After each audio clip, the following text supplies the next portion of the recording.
Hello dear friends, तो मैं हूं आती संस्कृति आईएएस यूट्यूब चैनल पे आप सभी का स्वागत है। मैं हाजिर हूं एक नए विषय को लेकर के। आज हम पढ़ने वाले हैं, हमारा टॉपिक है एनवायरनमेंट या पर्यावरण से संबंधित। यहाँ पर एक रिपोर्ट प्रस्तुत की गई है जिसमें बताया गया है कि अगर जो पर्यावरणीय परिवर्तन हो रहे हैं जिसकी वजह से तापमान जो है लगातार बढ़ रहा है, तो 1.5 डिग्री सेल्सियस से लेकर के अगर 2 डिग्री सेल्सियस या 3 डिग्री सेल्सियस तक तापमान बढ़ता है, 3 तक जाएगा, तो हम जो है लगभग 50% कृषि भूमि ऐसी है जो कि बेकार हो जाएगी या फिर जो है बहुत भारी नुकसान होने वाला है। तो अब हमें पता है कि अगर कृषि भूमि को नुकसान होगा तो खाद्य संकट बढ़ेगा, महंगाई बढ़ेगी, जो भी निम्न आय वर्ग के लोग हैं वहां पर बहुत सारी समस्याएं खड़ी हो जाएंगी। तो इस आर्टिकल के माध्यम से हम देखेंगे कि किस दर से अगर तापमान बढ़ता है, मतलब 1.5 से बढ़ता है तो क्या प्रभाव होंगे, 2% की दर से बढ़ता है तो मतलब 2 डिग्री सेल्सियस से अगर होता है बढ़ता है तो क्या होगा, 3 डिग्री सेल्सियस बढ़ता है तो क्या होगा। इसके अलावा अलग अलग मतलब विकासशील विकसित 2 अर्थव्यवस्थाएं जो अभी मतलब हमें पता है उनमें जो है क्या सिमिलर यहाँ पर इफेक्ट पड़ेगा जो पर्यावरणीय परिवर्तन हो रहे हैं। तो हमें पता है कि पर्यावरणीय परिवर्तन जो भी हो रहे हैं विकासशील या अल्प विकसित देशों को ज़्यादा नुकसान पहुंच रहा होता है। कंपैरिजन करें अगर जो है विकसित देशों की तुलना में, विकसित देशों के पास तकनीकियां हैं जिसके माध्यम से जो है वो सारी समस्याओं से निपट लेते हैं। देखिए क्या लिखा हुआ है, 1.5 डिग्री सेल्सियस से लेकर के 2 डिग्री सेल्सियस तापमान वृद्धि से 50% से अधिक वैश्विक फसल उत्पादन को यहाँ पर खतरा हो सकता है। तो नेचर फूड में प्रकाशित एक जो है नए अध्ययन के अनुसार यह बताया गया है कि वैश्विक तापमान अगर इतनी दर से बढ़ता है, 2 डिग्री सेल्सियस तक बढ़ता है, तो वैश्विक फसल उत्पादन 50% से भी अधिक हिस्सा जो है यहाँ पर जो है खतरा हो सकता है। विशेष रूप से अगर हम बात करें जो मध्य पूर्व और उत्तरी अफ्रीका है वो ज़्यादा प्रभावित होने वाला है, जिसको और शॉर्ट में जो है मेना कह सकते हो, ठीक है। क्षेत्र में 50% से अधिक। अब देखो ऐसा इलाका है जहाँ पर जो है गर्मी ज़्यादा पड़ती है और गर्मी पड़ेगी तो बरसात कम होगी, या जो है गर्मी बहुत पड़ गई तो बरसात ज़्यादा हो जाएगी जिससे बाढ़ आ जाएगी। तो दोनों ही सिनेरियो में ऐसे इलाकों में बहुत नुकसान होता है। बहुत ज़्यादा गर्मी पड़ती है तो बारिश बहुत ज़्यादा हो जाती है, इवापोरेशन बहुत ज़्यादा होता है तो बाढ़ आ जाती है, या फिर जो है बहुत गर्मी पड़ी तो सूखा पड़ जाता है। तो दोनों ही कंडीशंस में क्या होता है, फसलें जो है इन इलाकों की खराब हो जाती हैं। देखो लिखा मुख्य निष्कर्ष की बात करें तो 1.5 डिग्री सेल्सियस से अगर तापमान बढ़ता है तो निम्न अक्षांश के जो भी यहाँ पर क्षेत्र हैं वहाँ पर उत्पादन जो है वहाँ पर बहुत बड़ा खतरा होने वाला है। निम्न अक्षांश मतलब जो है हमें पता है कि यहाँ से 0 से शुरू होता है तो 1 2 3 मतलब जैसे ही आप जो है इधर ये जो हमारा है विषुवत रेखा के पास वाले जो इलाके हैं, वर्तमान उत्पादन क्षेत्र जो है 50% हिस्से में कृषि जोखिम बढ़ेगा। अगर जो है 2 डिग्री सेल्सियस बढ़ जाता है तो ये जो नुकसान है 50 से बढ़कर 52 हो जाएगा। इसके अलावा जलवायु क्षेत्रों से बाहर स्थानांतरण जो है तेजी से यहाँ पर होने वाला है। अगर जो है और वर्स्ट सिनेरियो लेकर चले कि 3 डिग्री सेल्सियस बढ़ गया तो ये नुकसान जो है 52 से बढ़कर जो है 56% होने वाला है। अनुपयुक्त हो जाएंगी जो भी भाग वगैरह है, मतलब कृषि का क्षेत्र है। वर्तमान फसल उत्पादन का 20 से 48% हिस्सा जो है नई जलवायु परिस्थितियों में जो है स्थानांतरित होने की यहाँ पर संभावना व्यक्त की गई है। और अगर खराब हो सकता है तो 4 डिग्री सेल्सियस बढ़ जाएगा। अगर 4 डिग्री सेल्सियस बढ़ेगा तो कृषि क्षेत्र का अधिक पतन होगा। अब इन्होंने जो है 56 के आगे कितना होगा यहाँ पर नहीं बताया है। ये फसलें दी गई हैं, कौन सी फसल जो है कितनी कौन सी फसल को कितना नुकसान होने वाला है हम पढ़ेंगे, फसलों के बारे में पढ़ेंगे।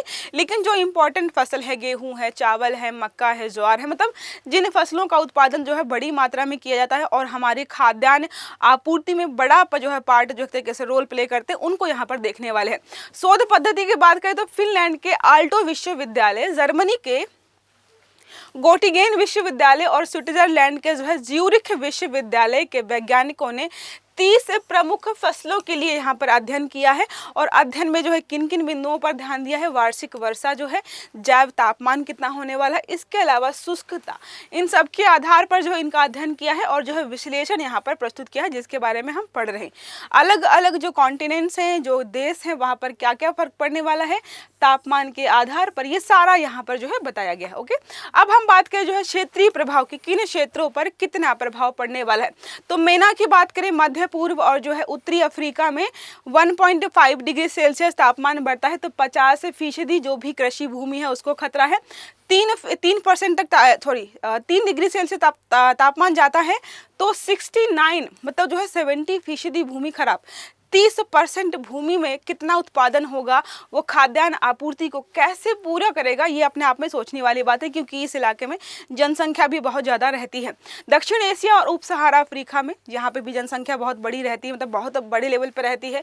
अगर 3 डिग्री सेल्सियस वृद्धि होती है तो 60% कृषि भूमि पर खतरा होने वाला है।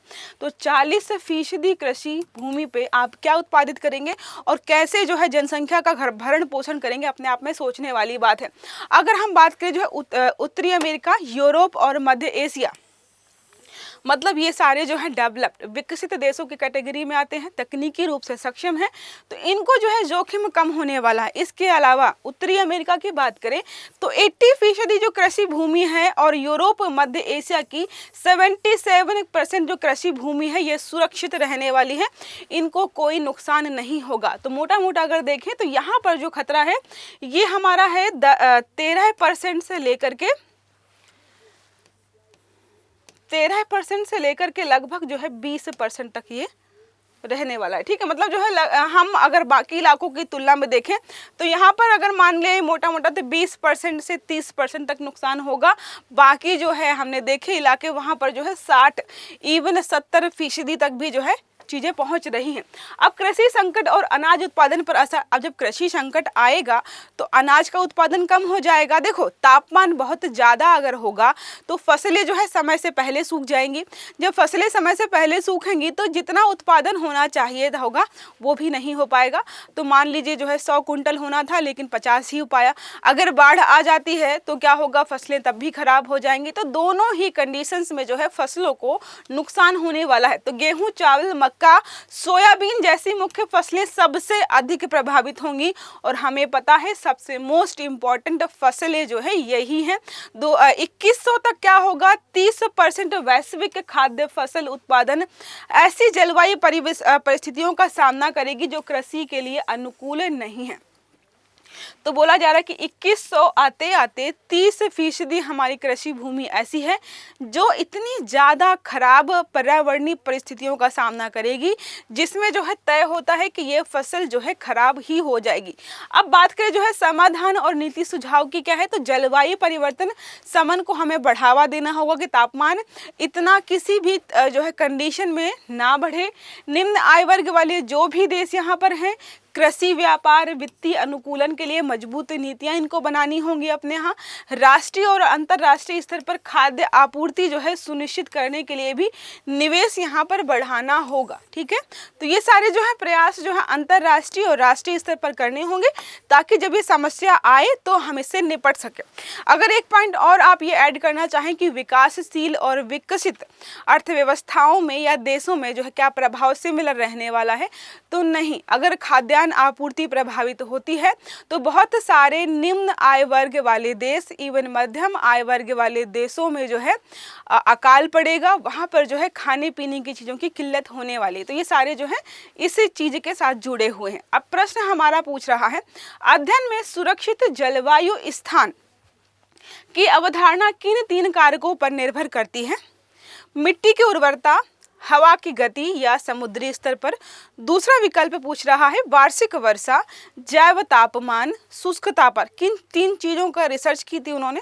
मैंने बताया था कि जो भी वैज्ञानिक हैं उन्होंने 30 फसलों को लिया था और मोस्ट इम्पॉर्टेंट 3 फैक्टर्स को लेकर रिसर्च की थी। वो आपको अगर याद है तो आप इसका उत्तर सही तरीके से दे पाएंगे। तीसरा विकल्प हमारा है कार्बन डाई स्तर, कृषि तकनीकी, जल संसाधन। चौथा है सूर्य की रोशनी, जल स्रोत या कीटनाशक उपयोग।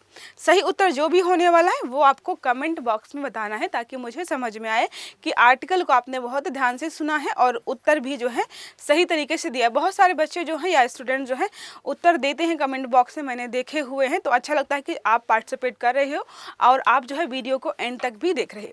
आई होप ये आर्टिकल आपके लिए मददगार रहा होगा। बहुत सारी जो है नई चीज़ें आपको सीखने को मिली होंगी। तो क्लास अगर अच्छी लगी है तो वीडियो को लाइक करिएगा, चैनल को सब्सक्राइब करना मत भूलिएगा, बेल आइकन दबाइएगा ताकि जितने भी हमारे आर्टिकल्स हैं वो सारे आपको समय पर मिलते रहे। अच्छे से पढ़िएगा। Have a good day. Thank you.